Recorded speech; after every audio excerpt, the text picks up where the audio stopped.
Hi Kadeli Cakes! At ayan nga ang aking binig para ngayong araw, ang ating homemade apple pie. Wala nga sa plano ang paggawa ko nitong apple pie na to, pero dahil may inabot kay Habibi ng mansanas na maliliit, kaysa itapon ko, ginawan ko ng paraan. At sa paggawa nga ng filling, inuna ko yung 1/4 cup of butter.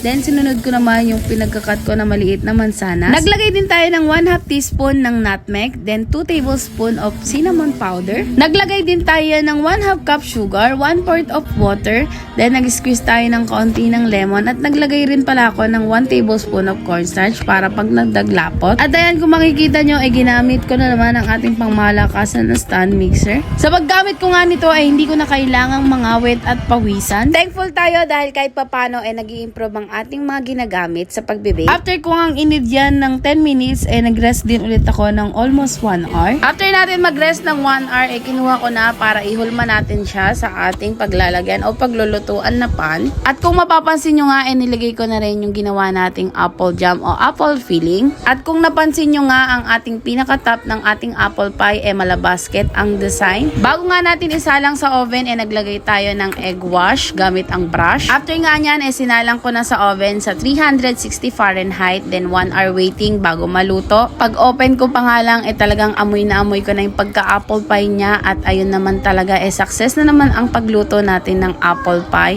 Grabe, pwedeng pwede kong ibenta. Yun lang, salamat!